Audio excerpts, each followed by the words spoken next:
Every atom in your body, every star in the night sky, every moment of existence you've ever known, it all hangs on a cosmic knife edge. Scientists call it flatness. Not flat like a pancake, but perfectly, impossibly balanced in its expansion. If the universe were even slightly off, by a fraction of a percent, the cosmos would have either collapsed into a searing pinpoint moments after the Big Bang, or ripped itself apart before the first star could ignite. We live in a universe that won the ultimate cosmic lottery, a universe so precisely tuned, it defies all odds. But how did it achieve this impossible, life-giving perfection? You see it, don't you? That impossible perfection. Our universe, it's not just expanding, it's expanding with a Goldilocks precision that chills the blood. We call this flatness, but forget flat like your kitchen counter. This is about the very geometry of space-time itself, the colossal, invisible fabric on which every galaxy, every star, every atom plays out its cosmic dance. Imagine the universe as a colossal, invisible billiard table stretching across infinity. If this table were perfectly level, a ball rolled across it would travel in a straight line forever, or at least until it hit something. That's our universe, fundamentally flat. No inherent warp, no subtle bend, no grand curve that dictates its ultimate fate. This flatness means the universe possesses precisely the right amount of mass and energy to expand forever, but at an ever-decreasing rate, never quite collapsing, never quite tearing itself apart. It's the sweet spot. But what if that cosmic billiard table wasn't flat? What if it were curved? If it had a positive curvature, like the surface of a giant expanding sphere, then every line, every trajectory would eventually curve back on itself. In a universe like that, gravity would possess too much power. It would act like an inescapable cosmic magnet, dragging all matter, all energy, everything back together. The expansion, born from the initial fury of the Big Bang, would slow, halt, then violently reverse. Galaxies would hurtle towards each other, stars would collide, and eventually, the entire cosmos would collapse into an inferno, a single screaming point of infinite density, the Big Crunch, a universe devoured by its own ravenous gravity, ending in a fiery, pulverizing death, perhaps to be born again, perhaps to simply vanish forever. Now picture the opposite horror, a nightmare of cosmic desolation. What if our cosmic table had a negative curvature, like a vast, infinitely stretching saddle? Then space itself would spread out too rapidly, tearing everything apart. With too little density, gravity would lose its grip entirely. The universe would accelerate its expansion relentlessly, pulling galaxies away from each other at impossible, ever-increasing speeds. Then, stars would be ripped from their orbits. Then, planets. Eventually, the very atoms themselves would be shredded, their fundamental forces overwhelmed by the violent, tearing force of runaway space. That's the Big Ripple PE, a universe that unravels, molecule by molecule, atom by atom, into desolate, scattered nothingness, an ultimate, chilling end, where even light cannot travel fast enough to connect anything. Our universe, this miraculous stage for conscious existence, avoids both these apocalyptic fates. It sits precisely on that razor's edge, neither collapsing inward nor exploding outward. Its geometry is balanced with an unfathomable exactitude. This isn't just a lucky break, it's a cosmic riddle that screams for an answer. How did the universe achieve this impossible, pristine flatness? This perfect, terrifying equilibrium? This is the core mystery, the profound, impossible question that brought cosmology to its knees,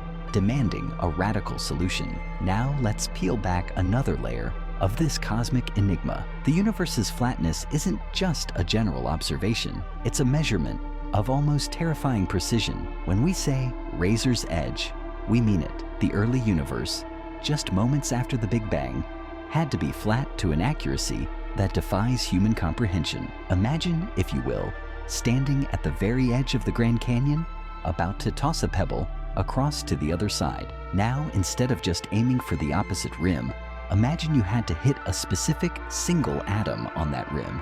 That's already impossible, right? But the cosmic lottery our universe won makes that pebble toss look like child's play. For our universe to be as flat as it is today, At 13.8 billion years old, its initial density, just 1 second after the Big Bang, could not have deviated from the critical density by more than 1 part in 100,000 $1,000,000. That's 10 to the power of 17. Do you grasp the scale of that number? It's a 1 followed by 17 zeros, 100 quadrillion. To put that into perspective, imagine a cosmic dartboard. This dartboard is not just the size of the Earth or the solar system or even our galaxy. This dartboard is the size of the entire observable universe. And you, the universe, have to hit a target on that dartboard that is smaller than a single atom, not just once, but every single time for 13.8 billion years. That's the level of precision we're talking about.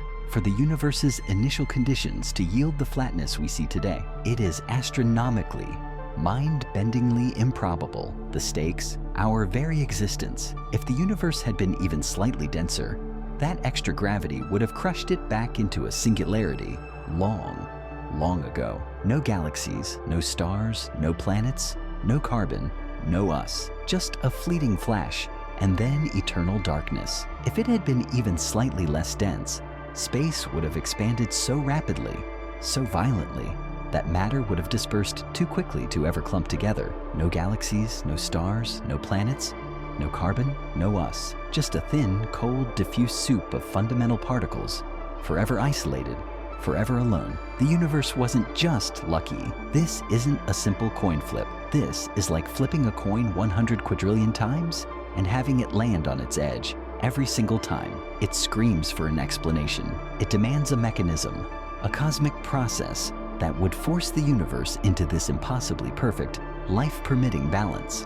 The alternative is to accept that we are the product of a cosmic miracle so unlikely it borders on the absurd. This problem, the flatness problem, was a gaping wound in the heart of the standard Big Bang model.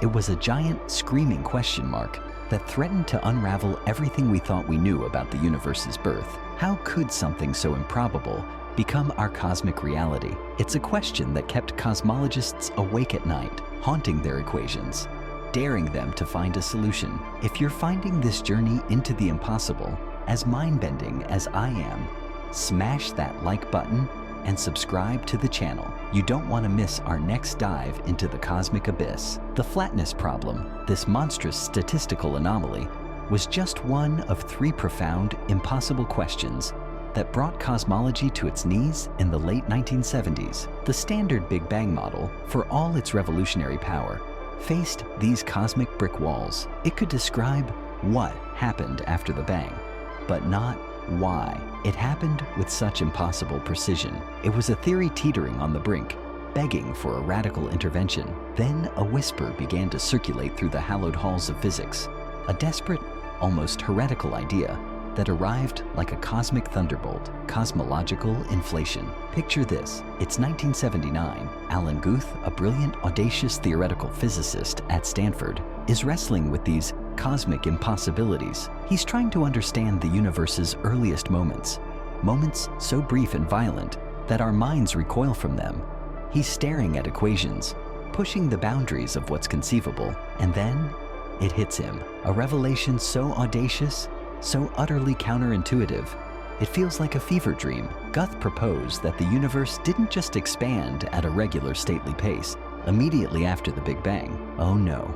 He proposed that in an infinitesimally small fraction of a second, a mere blink of a cosmic eye, a duration so short it makes a nanosecond look like an eternity, the universe underwent an exponential, hyper-accelerated growth spurt, an explosion of space itself, far more powerful and rapid than the Big Bang's initial burst. Think of it like this. The Big Bang itself was the initial spark, the explosion of energy and matter, but inflation was the engine that immediately kicked in, inflating space at a rate that beggars belief. We're talking about the universe expanding by a factor of at least 10 to the 26, a 1 followed by 26 zeros, in perhaps 10 to the 32 seconds. That's expanding from something smaller than a subatomic particle to something the size of a grapefruit, or even larger, in literally less time than it takes light to cross a single proton.